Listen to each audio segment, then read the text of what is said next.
සුබ දවසක් සියලු දෙනාටම. මේ වීඩියෝ එකෙන් අපි කතා කරනවා ටින් නම්බර් කියන්නේ මොකක්ද? ඒ වගේම ටින් නම්බර් එකක් කොහොමද අපි හදාගන්නේ? ඒ වගේම ඒ ටින් නම්බර් එකේ තියෙන වැදගත්කම සම්බන්ධයෙන් අපි මේ වීඩියෝ එකේ කතා කරනවා. එතකොට අපි ගත්තොත් මේ ටින් නම්බර් එක කියන්නේ මොකක්ද? TIN කියන අකුරු තුنين සඳහන් වෙන්නේ tax identification number කියන එක තමයි. මේ tax identification number කියලා කියන්නේ අපි හැමෝම දන්නවා අපි පුද්ගලයන් ලියාපදිංචි කිරීම දෙපාර්තමේන්තුවේ ලියාපදිංචි වුණාම අපිට හැඳුනුම්පතක් ලැබෙනවා. ඒ හැඳුනුම්පතට තියෙනවා identity card number එක. එහෙනම් ඒ වගේම අංකයක් තමයි මේ PIN number කියලා කියන්නේ. ඒ කියන්නේ දේශීය ආදායම් දෙපාර්තමේන්තුවේ ලියාපදිංචි වුණාට පස්සේ අපිට ලැබෙනවා මේ TIN එහෙම නැත්නම් මේ tax identification number කියන number එක අපිට ලැබෙනවා. එතකොට මේ tax identification number එක ලබා ගැනීම අනිවාර්ය අංගයක්. මොකද දේශීය ආදායම් පනත යටතේ අවුරුදු 18ට වැඩි සියලු දෙනාම දේශීය ආදායම් ලිපිගොනුවක් ආරම්භ කරලා තියෙන්න ඕනේ. එතකොට මේ ලිපිගොනුවක් ආරම්භ කරනවා කියන එකම තමයි මේ TIN number එකක් ලැබෙනවා කියලා කියන්නේ. මොකද මේ TIN number එකක් ලබා ගන්න නම් අපි අනිවාර්යෙන් දේශීය ආදායම් දෙපාර්තමේන්තුවේ ලියාපදිංචි වෙලා ඉන්න ඕනේ. දේශීය ආදායම් දෙපාර්තමේන්තුවේ ලියාපදිංචිය ලබා ගන්න පුළුවන් ක්‍රමවේද දෙකකට. එකක් තමයි අපිට ෆිසිකලි දේශීය ආදායම් දෙපාර්තමේන්තුවේ කාර්යාලයකට ගිහිල්ලා ඒ කාර්යාලයේදී අපි ඇප්ලිකේෂන් එකක් ෆිල් කරලා දීලා ඒ ඇප්ලිකේෂන් එකට අපිට ලියාපදිංචිය ලබා ගැනීමේ හැකියාව තියෙනවා. ඒ අනික් ක්‍රමවේදය තමයි අපි දේශීය ආදායම් දෙපාර්තමේන්තුවේ වෙබ්සයිට් එකට ගිහිල්ලා e-service එක හරහා ඔන්ලයින් අපිට ඇප්ලිකේෂන් එක ෆිල් කරලා අපිට දේශීය ආදායම් දෙපාර්තමේන්තුවේ ලියාපදිංචිය ලබා ගැනීමේ හැකියාව තියෙනවා. PIN number එක ලබා ගන්න තියෙන්නේ ඔන්න ඔය ක්‍රමවේද දෙක තමයි. ඒතකොට මම අද කතා කරන්න බලාපොරොත්තු වෙන්නේ අපිට විනාඩි 5ක් වගේ කෙටි කාලයකින් දේශීය ආදායම් දෙපාර්තමේන්තුවේ ලියාපදිංචි වෙලා PIN number එකක් ලබා ගන්න තියෙන හැකියාව කොහොමද තියෙන්නේ, මොන වගේ ක්‍රමවේදයකින්ද අපිට ඒක ලබා ගන්න හැකියාව තියෙන්නේ කියලා තමයි මම අද කතා කරන්නේ. මම මේකෙදි කතා කරන්නේ ඔන්ලයින් රෙජිස්ටර් වෙන්නේ කොහොමද කියන එක තමයි. මොකද ඔන්ලයින් අපිට ඇප්ලිකේෂන් එකක් දාලා ඒ ඇප්ලිකේෂන් එකට අපි PIN number එකක් ලබා ගැනීමේ හැකියාව තියෙනවා.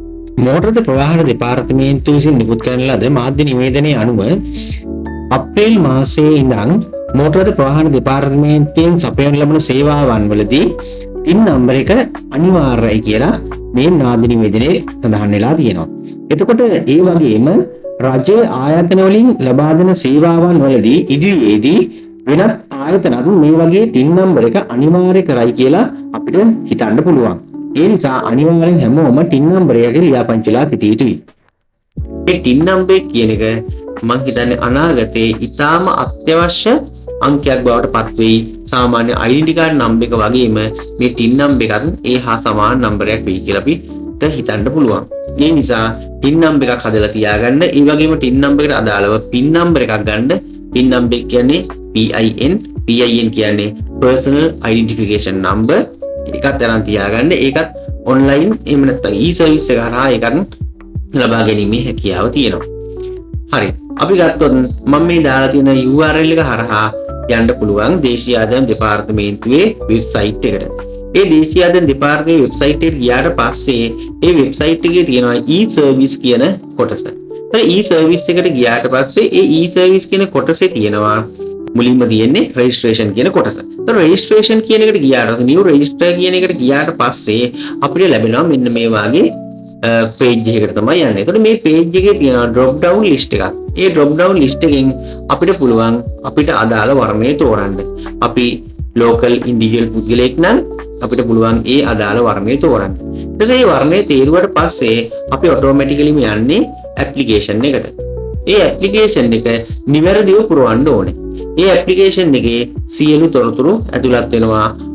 අපේ ආදායම සහ අපිට අදාළ සියලු තොරතුරු ටික මෙතන සඳහන් වෙනවා.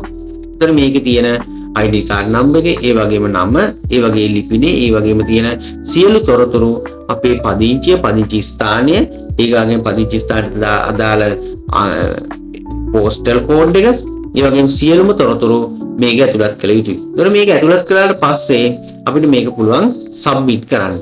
සබ්මිට් කරාට පස්සේ අපිට ලැබෙනවා ඊමේල් එකක්. ඒ ඊමේල් එකෙන් අපිට ලැබෙනවා ඔයාගේ PIN number එක මෙන්න මේක කියලා. ඒකට TIN number එක අරගෙන අපිට පුළුවන් නැවත සැරයක් e-service එක හරහා අපිට PIN number එක ඉල්ලන්න. ඒකට PIN number එක ඉල්ලන්න පුළුවන්. PIN number එක දන්නවා නම් අපිට PIN number එක ලබා ගන්න බොහොම පහසුයි.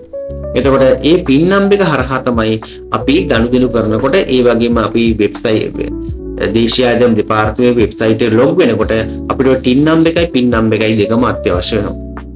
ඒ වගේ මතක් කරන්න ඕනේ ඔබගේ තියෙනවා නම් යම් බැංකු ගිණුමක් ඒ බැංකු ගිණුමෙන් 10%ක් අය වෙනවා මේ අප්‍රේල් මාසේ ඉඳන්.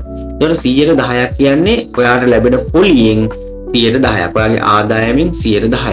ඒතකොට ඒ බැංකු ගිණුමේ තියෙන පොලියෙන් 10%ක් අය වෙනකොට ඒ ලක්ෂ 18කට අඩු ආදායමක් සහිත පුද්ගලයෙක් නම් ඔබට පුළුවන් ඒ අය වෙන 10% අය කර ගැනීමෙන් වළකින්න. එහෙමනම් ඒකට අදාළ කරන ඇප්ලිකේෂන් එක දෙන්නත් මේ TIN number එක ඕන වෙනවා. රජයේ ආදායමේ ප්‍රධානම ආදායමක් තමයි බදු ආදායම. ඉතින් රජය පවත්වාගෙන යන්න නම් ඒ වගේම රජයේ අපිට අවශ්‍ය කරන සහන ලබා දෙන්න නම් ඒ වගේම නිදහස් අධ්‍යාපනය, නිදහස් සෞඛ්‍ය මාගේ සේවාවන් සපයන්න නම් රජයට යම් ආදායමක් තිබිය යුතුයි. ඒ ආදායම වෙන්නේ මේ බදු ගෙවීම. ඉතින් අපි බදු ගෙවන්න සුදුසු පුද්ගලයෙක් නම් අපි අනිවාර්යයෙන්ම ඒකට අදාළ බද්ද අපි ගෙවිය යුතු වෙනවා. ඒ නිසා ඒකත් අපේ වගකිය යුතු පුරවැසියෙක් විදිහට අපි කළ යුතු කාර්යයක් වෙනවා. ඉතින් ඒ නිසා ඒක ගැන හිතන්න. ඒ වගේම මම හිතනවා අද වීඩියෝ එක ඔයාලට තේරෙන්න ඇති කියලා. ඉදිරියට මේ වගේ වීඩියෝ නිකුත් කරනවා. ඒ නිසා අපිත් එක්ක සම්බන්ධ වෙලා ඉන්න බොහොමත් ස්තුතියි. අපේ subscribe කරන්න අමතක කරන්නත් එපා.